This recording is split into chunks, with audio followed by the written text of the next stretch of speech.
Good morning and welcome to A News. I'm Bakhtiar Asanov and here are the top stories. Hamas frees hostages. Israel releases Palestinian prisoners on day one of Gaza ceasefire. Donald Trump draws thousands to pre-inauguration Washington rally. World Economic Forum identifies major risks facing the planet in 2025. The 42-day first stage of the ceasefire deal between Israel and Hamas reached last Wednesday through mediation by Egypt, Qatar and the United States took effect on Sunday. Our correspondent Maria Rodriguez has the latest update from Jerusalem on major developments of the first day of the ceasefire. The ceasefire was supposed to go into effect at 8:30 a.m. local time on Sunday, but it was delayed until Hamas provided the list of hostages set for release. But finally, Emily, Doron and Romy, 3 hostages who fall under the humanitarian categories such as women, children, elderly or wounded, are back to Israel after 471 days in captivity. According to the deal, 33 hostages will be released in the first phase in exchange for the release of security prisoners, 30 Palestinian detainees for every civilian hostages, and 50 Palestinian detainees for every Israeli female soldier Hamas release are expected to leave the Israeli prisons in the coming days. However, Netanyahu had emphasized that they will be sent to the Gaza Strip or abroad and not to the West Bank. He also added that the Security Cabinet has decided to reinforce Israeli forces in the West Bank in order to protect their citizens.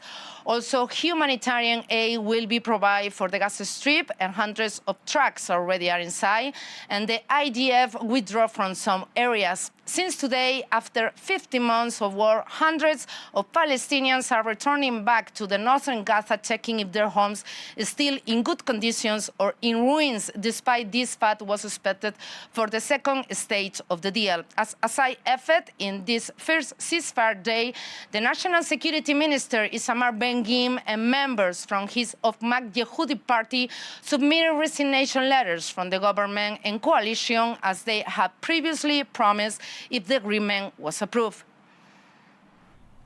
8 trucks have started moving into Gaza through Egypt's Rafah crossing after a ceasefire between Hamas and Israel came into effect on Sunday. This fragile agreement, critical for addressing the humanitarian crisis, offers a ray of hope amid the devastation caused by a month of war. Aid deliveries resumed on Sunday as part of the ceasefire agreement.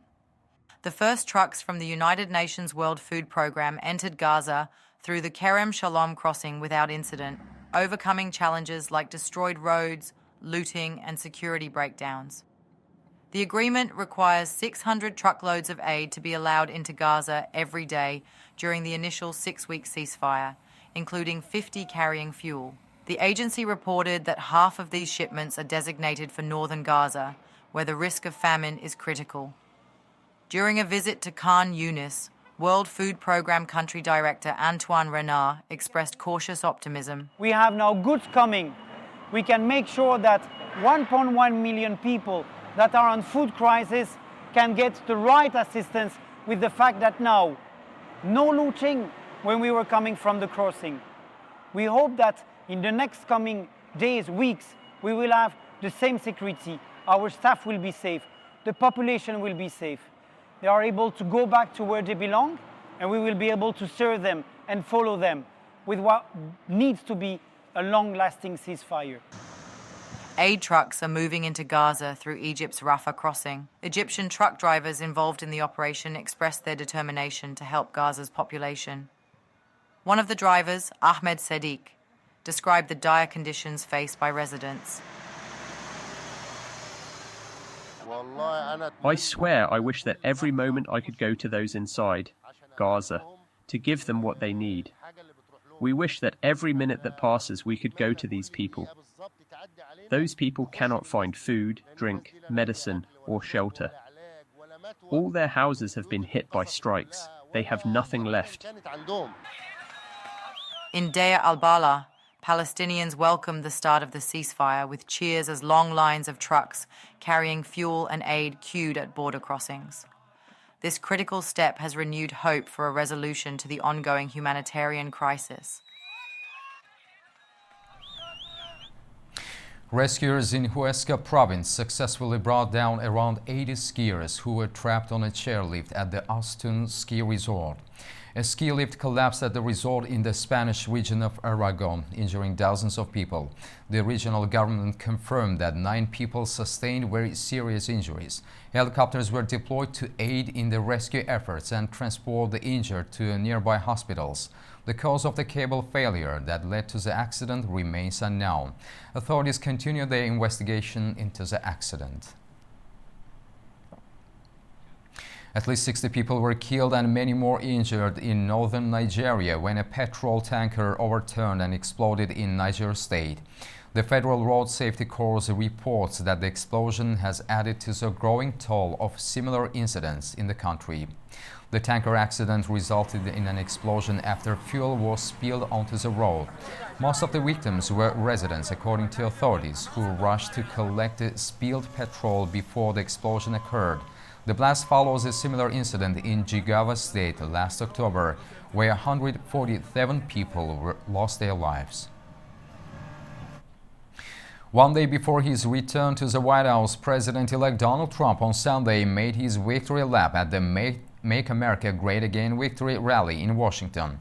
Trump told his thousands of roaring supporters inside a packed arena that he would usher in a new era of American prosperity when he takes office for a second term. The event marked his first major address in Washington since he delivered a speech on January 6, 2021 to his supporters that preceded the storming of the U.S. Capitol. Despite the cold and rain, thousands of his supporters formed a line wrapping several blocks around Washington Sunday, waiting for hours to see the incoming president. Trump spent the morning placing a wreath at the tomb of the unknown soldier at Arlington National Cemetery. Approximately 25,000 law enforcement personnel will be on hand to provide security for the inauguration on Monday. The planned outdoor celebration has been moved indoors after forecast of bitter cold. The inauguration is scheduled for noon local time, when Trump will take the presidential oath of office inside the rotunda of the Capitol building. Donald Trump is set to begin his second term as President of the United States, marking a historical political comeback. As he takes the oath of office on January 20th, Trump will address the nation with a vision he claims will unite and inspire. Our next story delves into Trump's return to power, his policy priorities, and the controversies shaping his legacy.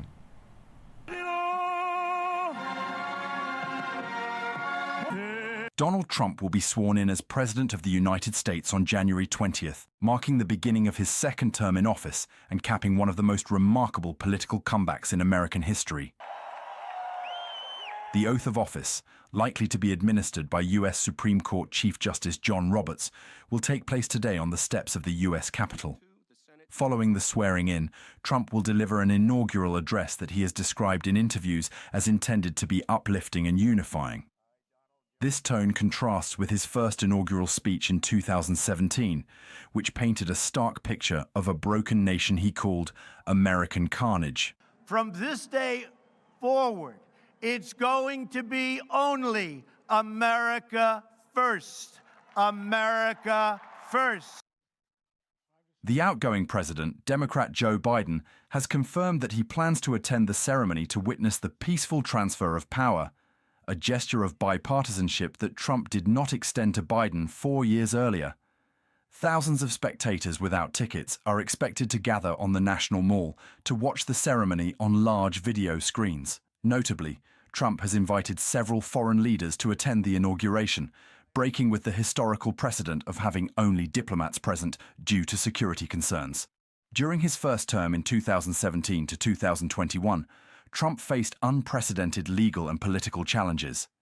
He became the first former U.S. president to be indicted and convicted of a crime in May 2024 in New York City. Trump, who was also the first president to be impeached twice, has consistently denied any wrongdoing, framing the charges in 4 separate criminal cases as politically motivated. Throughout his campaign, he has vowed retribution against his perceived adversaries and frequently used dystopian rhetoric, referring to the enemy within the United States. They're bringing drugs, they're bringing crime, they're rapists, and some, I assume, are good people. Trump, now the oldest US presidential nominee, would become the second oldest president in American history if inaugurated. His campaign has faced security concerns, including 2 assassination attempts in 2024, one at a Pennsylvania rally in July and another in September near one of his golf courses in Florida. Trump's policy proposals reflect his controversial style. On immigration, he has promised mass deportations, the end of birthright citizenship, and the expansion of the travel ban on individuals from specific countries. He has also pledged to reverse Biden's climate initiatives and expand oil and gas drilling on federal lands. It's the largest, I always say the most massive, but it's the largest tax cut in the history of our country, and reform, but tax cut. On foreign policy, Trump has vowed to overhaul US relations with NATO and negotiate a resolution to the Ukraine war that could involve Kyiv ceding territory. He has called for Hamas to be crushed and promised a tougher stance on Iran, though his specific proposals remain vague. Domestically, Trump credits himself for the US Supreme Court's overturning of Roe v. Wade and has emphasized that abortion laws should be determined by individual states. He has stated he does not support banning birth control. On economic issues, Trump plans to impose broad tariffs on imports, eliminate taxes on tips and overtime, reduce corporate tax rates, and open federal lands to foreign investment. He has also promised sweeping tax reforms, which he described as the largest tax cut in US history. Trump's rhetoric and actions continue to draw both staunch support and sharp criticism, setting the stage for a contentious second term as he seeks to further reshape the United States domestically and on the global stage. If you count the illegal votes, they can try to... Fires broke out in a migrant camp in northern Mexico as a group of refugees tried to avoid arrest during a night operation by government forces to clear the site. Migrants in Mexico's northern city of Chihuahua set fire to their blankets and mattresses in an attempt to avoid a raid by government forces. About 250 Mexican officials, including National Guard military police in anti-riot gear, surrounded the encampment at midnight. A migration official says the goal of the operation was to bring the migrants to Mexico's southern border, where they would be told to return to their home countries. The migrants tried to slip out carrying babies and their belongings. The police arrived with the migration. We got to the shelter today. Unfortunately, all this is happening. We don't know what is happening and we are disoriented. We are here. We are scared. The National Guard, immigration and police arrived. They came to us like at Practically midnight. at 12:30 midnight. They came to us. And they surrounded the camp and places where we were at. They asked to simply talk, that they were going to do an inspection and all of that. Supposedly they were gonna check the children. Tell me, is it logical to come with this whole police and military force, supposedly to do an inspection at a camp, when they could do it during the day? Days ago, the police came and did a census. Hey, they're coming. They're coming. This enforcement action near the United States border comes as U.S. President-elect Donald Trump is set to be inaugurated on Monday. He's accused Mexico's government of not doing enough to curb migration into the United States and threatened sweeping tariffs. Though it is not clear how many people were detained, no deaths or injuries were reported in the blaze, which was extinguished in under an hour. The World Economic Forum has released the Global Risks Report, which lists 2025's highest risks. This comes as the annual gathering by the forum is set to kick off on Monday. The World Economic Forum survey shows that armed conflict is the top risk in 2025, a reminder of the deepening global fragmentation as governments and business leaders attend the annual World Economic Forum in Davos. Nearly 1 in 4 of the more than 900 experts surveyed across academia, business, and policymaking ranked conflict, including wars and terrorism, as the most severe risk to economic growth for the year ahead. A global risk is defined by the survey as a condition that would negatively affect a significant portion of the global GDP, population, or natural resources. Extreme weather, the number one concern of 2024, was the second-ranked danger. Over a 10-year horizon, environmental threats dominated experts' risk concerns, the survey showed. Global temperatures last year exceeded 1.5 degrees Celsius above the pre-industrial era for the first time, bringing the world closer to breaching the pledge governments made under the 2015 Paris Climate Agreement. Geo-economic confrontation, which includes sanctions and tariffs, ranked third on the list. The World Economic Forum meeting is set to kick off on January 20, and Donald Trump, who would be sworn in as the 47th President of the United States, will address the meeting virtually on January 23rd. Ukraine President Volodymyr Zelensky will attend the meeting and is expected to give a speech. Advisors to Trump concede that the Ukraine war will take months or even longer to resolve, a sharp reality check on his pledge to strike a peace deal on his first day in the White House. Topics on the agenda span mounting geopolitical and economic uncertainty, trade tensions, climate goals, and artificial intelligence. However, focus will be placed on Syria, the humanitarian situation in Gaza, and the political escalation of the conflict in the Middle East. As global leaders discuss the findings in the survey, they're expected to explore ways on how to prepare for an increasingly volatile global landscape. On January 20, 1990, Soviet troops entered Baku to suppress the burgeoning independence movement, resulting in the death of 147 civilians. This brutal crackdown, remembered as Black January, ignited a wave of resistance that eventually led to Azerbaijan's independence. Similarly, less than a year earlier, on April 9, 1989, Soviet forces violently suppressed peaceful protests in Tbilisi, Georgia, killing 21 demonstrators. Both events stand as stark reminders of the sacrifices made in the fight for freedom across the Soviet bloc. We are joined by Professor of History, ADA University, Gulnara Aliyeva. Ms. Gulnara Aliyeva, thank you for joining A News. Thank you. Can you provide us with a brief overview of the political and social climate in Azerbaijan and Georgia leading up to these tragic events? Firstly, both of the events were the response on growing nationalistic movements within the Soviet republics, and both the states were struggling for the independence. Of course, in Azerbaijan, it started earlier, even in 1980s. The roots of the problem goes back. And starting from 1980s, the people of Azerbaijan, the population of Azerbaijan, parallel with Georgian population, they were they were fighting for independence. But what is the difference between these two events? In Georgia, it was a part of the long process that started and continued even after the bloody events, like the same thing that happened in Azerbaijan. But 20th January, Bloody January of Azerbaijan was a culmination of all this process. So after the Bloody January, Azerbaijanis declared their independence. So it was a kind of push factor from the Soviet troops, from the Soviet government to on the way of the independence of Azerbaijan. So can parallels be drawn between the resistance in Georgia and Azerbaijan during the late Soviet era?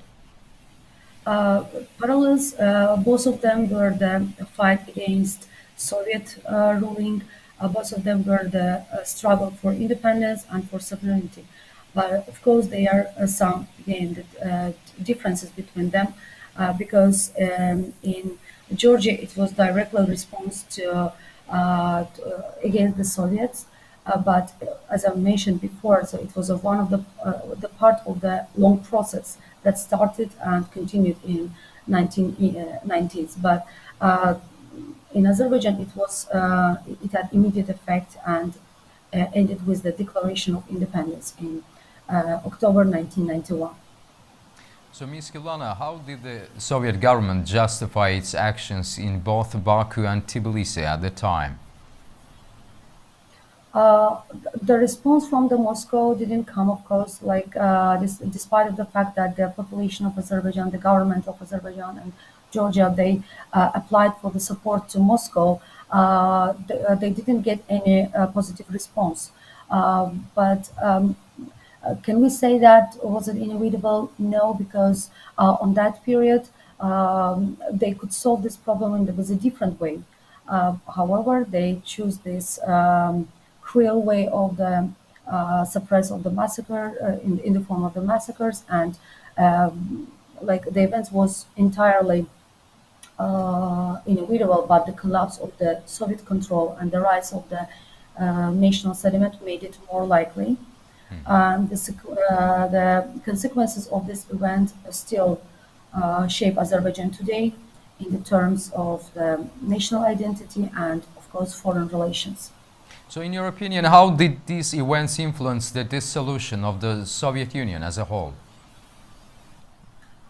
It was also one of the factors that lead to the dissolution of the Soviets because it was not only the local factor, it was also regional factor, and not only Azerbaijan but all other parts of the Soviets were in the same conditions on that period, and it was a period of the different coming together different ideologies. So the communism was not accepted for that time anymore, because it was a period when democratic ideas were applied parallel with the communism. That's why it was obvious that this event should be again the factor of the dissolution of the Soviets. So, Ms. Gulana, what role does Black January tragic events play in the country's national identity? This event is considered as the final stage of the formation of Azerbaijani nation and the national awakening.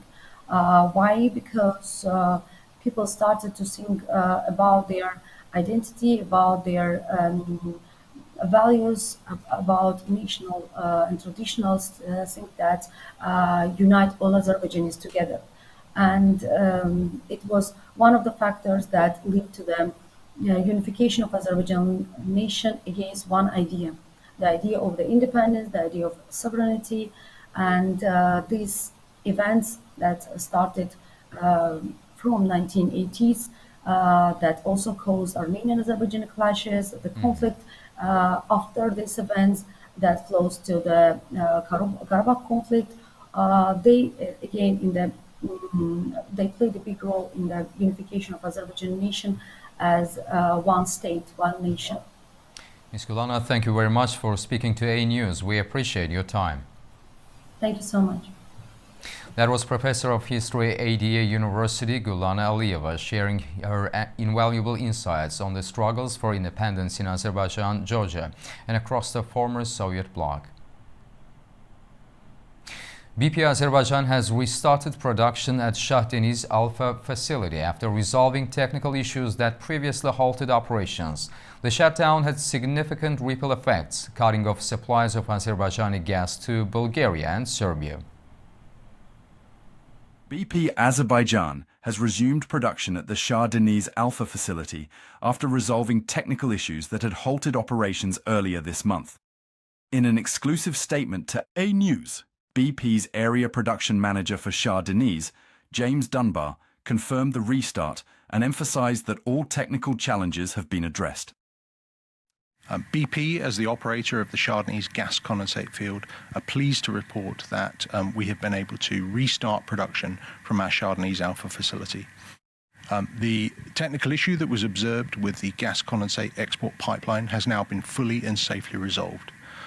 We look forward to continuing our ramp up and return to full production over the next few days. We'll continue to work with SOCAR and our government partners and the rest of the partners over this period as we look forward to restoring full production. The disruption had ripple effects across Europe. Earlier, Azerbaijan has temporarily suspended its contracted natural gas supply to Bulgaria and Serbia. The interruption stemmed from a technical issue at BP's Alpha platform in the Shah Deniz gas field. BP Azerbaijan confirmed the shutdown of operations, citing problems in the underwater condensate pipeline connecting the Alpha platform to the Sangachal terminal, and stated that all necessary work is underway to restore the operations at the Alpha platform. During the outage, Bulgaria relied on alternative gas supplies from Turkey's Botas, preventing market disruptions or additional costs. The Shah Deniz gas field is a critical hub for Europe's energy supply, and its operations are now fully restored, reinforcing its role in the regional network. Iran unveiled what state TV said was an underground naval missile base at an undisclosed Gulf location. State TV showed Revolutionary Guards Chief General Hossein Salami visiting a secret underground base during war games. The base, located 500 meters deep in the Gulf, houses radar-evading speedboats equipped with cruise missiles. Iran also began 2 months of military exercises earlier this month. The production prototype of Turkish defense giant Baykar's Bayraktar Kızıl Elma, Turkey's first ever unmanned fighter jet, successfully passes another flight test. The development of Bayraktar Kızıl Elma, Baykar's indigenous and original aircraft, continues according to the established test timeline.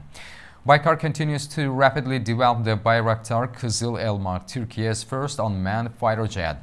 Building on the experience gained from the initial prototypes, the company has made significant modifications to the production prototype, including structural improvements and advancements in the aircraft's avionics architecture.